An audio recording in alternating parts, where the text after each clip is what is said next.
wanita ini dipenuhi lintah, mata terbelalak, dan lidah menjulur. Suaminya cerita begini, Jamilah, bukan nama sebenarnya, adalah istri dari Pak Husin. Ia adalah perempuan yang cantik jelita. Mereka sudah dikaruniai beberapa anak. Walaupun sudah memiliki anak, istri Husin yang mempunyai bentuk tubuh yang menarik dan pintar berdandan ini ternyata suka berbuat curang. Ia ternyata sering memperoleh uang dari hasil berjualan kecil-kecilan, yaitu menjual beras selundupan dari negeri Gajah Putih, Thailand. Ini dilakukannya untuk membantu suaminya yang hanya seorang petani. Saat itu, aktivitas penyelundupan beras tidak dikawal oleh pemerintah seperti saat ini, sehingga beberapa wanita ramai-ramai ikut berjualan beras selundupan dari Thailand. Husin, suami Jamilah yang telah berumur 50 tahun, merestui pekerjaan istrinya. Husin juga terlihat tak selincah istrinya. Ia berjiwa lembut serta menurut apa saja yang istrinya perbuat tanpa ada banyak bantahan. Namun makin lama, fungsi Husin sebagai kepala rumah tangga semakin menghilang, tergantikan perannya oleh Jamilah istrinya. Jamilah mulai disibukkan dengan pekerjaannya. Ia keluar masuk rumah dan terkadang pulang sampai larut malam. Bahkan juga sampai tidak pulang untuk 1-2 hari. Namun hal itu tidak dipermasalahkan oleh Husin.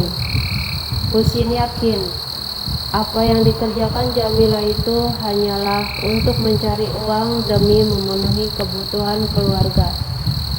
Banyak warga kampungnya yang ikut menjual beras selundupan Thailand tersebut hanya sekadar memenuhi kebutuhan hidup keluarga saja. Beda dengan Jamilah, ia sampai bisa membeli gelang serta kalung emas banyak seperti yang melekat pada tubuhnya. Orang-orang pun mulai ramai membicarakan kesuksesannya, hingga banyak yang ingin tahu bagaimana cara berbisnisnya, sehingga bisa berhasil dan bisa membeli banyak perhiasan. Sejak saat itu, banyak yang ingin tahu gerak-gerik Jamilah dalam bekerja. Hal ini tanpa diketahui oleh Jamilah sama sekali. Awal mula rahasia Jamilah terbongkar saat pihak imigran Thailand melakukan kontrol terhadap sembako. Beberapa orang tertangkap karena mencoba memasukkan beras selundupan asal Thailand. Termasuk yang ditangkap itu Jamilah. Tapi sesudah beberapa jam, Jamilah justru dilepaskan oleh pihak imigran Thailand dengan muka senyum beserta beras selundupannya yang juga berhasil dibawa ke Malaysia. Sedangkan orang lain yang tertangkap dengan terpaksa harus membayar denda yang begitu besar dan beras mereka selundupkan pun disita petugas. Sikap tak senang ditunjukkan para penyelundup lain. Mereka bertanya-tanya, kenapa Jamilah bisa lepas, sedangkan orang lain yang tertangkap dengan terpaksa harus membayar denda yang begitu besar dan beras yang mereka selundupkan pun disita petugas. Sikap tak senang ditunjukkan para penyelundup lain. Mereka bertanya-tanya, kenapa Jamilah bisa lepas sedangkan mereka mengalami nasib yang sebaliknya. Suatu hari baru mereka mengetahui rupanya Jamilah sudah memberi suap dengan pegawai bea cukai Thailand. Jamilah rela tidur dengan pegawai tersebut. Perbuatan itu bukanlah sekali dua kali, bahkan juga sudah sering terjadi setiap saat agar bisa lolos dari tahanan bea cukai Thailand di perbatasan. Selang beberapa hari, tersiar kabar bahwa Jamilah juga punya bisnis sambilan. saat berada di Thailand. Ternyata Jamilah menjual dirinya sebagai pemuas birahi pria Thailand. Jadi, wajar jika Jamilah bisa mendapatkan uang yang banyak dan membeli emas yang banyak. Cerita tentang Jamilah ini akhirnya sampai juga ke warga sekitar rumahnya. Hingga orang tak heran dengan kemewahan yang dimilikinya. Warga kampung mulai jijik terhadap Jamilah karena melakukan perbuatan yang keji tersebut demi semua kemewahan dunia. Husin sang suaminya juga sudah diberitahu tentang sifat Jamilah, tapi ia awalnya tidak yakin dengan kabar tersebut. Husin hanya bisa berserah diri pada Allah untuk membuktikan istrinya selingkuh. Ia bahkan tak punya cukup bukti dan tidak melihat dengan mata kepalanya sendiri. Selang 1 tahun kemudian, Jamilah dikabarkan terserang sakit kepala dan demam. Semakin hari, sakitnya semakin parah hingga mendekati ajalnya. Pada saat sakaratul maut, ia bahkan menggonggong seperti anjing.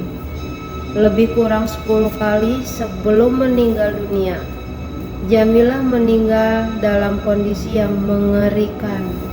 Matanya terbelalak dan lidahnya menjulur keluar. Tubuh Jamilah juga mengeluarkan bau tak sedap seperti bangkai. Padahal baru beberapa jam ia meninggal. Sanak keluarga yang menyaksikannya merasa aneh atas perilaku Jamilah yang menggonggong seperti anjing sebelum kematiannya. Saat dikafankan, liang lahat untuk Jamilah pun diukur dan digali. Hingga tibalah waktu untuk Jamilah dimakamkan. Saat jenazah Jamilah dimasukkan ke liang lahat, mendadak ukuran lubang kuburan dikabarkan mengecil.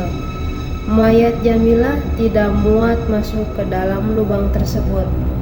Padahal awalnya sudah diukur dan pas. Kejadian itu terulang sampai 3 kali, tapi masih kurang panjang juga. Hingga akhirnya jenazah Jamilah dipaksakan supaya bisa masuk ke dalam liang kuburnya. Saat selesai prosesi pemakaman, pihak keluarga dan warga mereka pun pulang. Husin sempat membuat sertifikat kematian Jamilah dan membutuhkan KTP sang istri usai pemakaman. Setelah ditanya kepada anaknya, ternyata KTP Jamilah terjatuh ke dalam lubang kuburan saat anaknya turun ke dalam liang lahat. Jamilah dan KTP tersebut ikut terkubur bersama jenazahnya. Husin pun emosi dan memarahi anak perempuannya hingga dengan sangat terpaksa memanggil penggali kubur untuk kembali membongkar kuburan.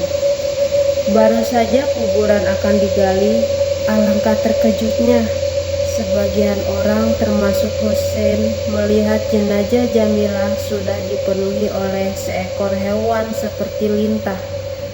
Namun memiliki taring yang menggigit tubuh jenazah Jamilah. Husin lalu membuang lintah tersebut. Namun setiap kali dibuang, lintah yang lain keluar dan kembali menggigit tubuh Jamilah.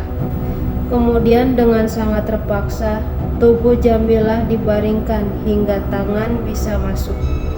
Husin bisa masuk ke dalam kain kafan untuk mengambil KTP yang melekat di dalamnya. Sekali lagi, keanehan terjadi. Ternyata ada ribuan ekor ular seperti lintah yang bertaring yang ada di bawah jenazah itu.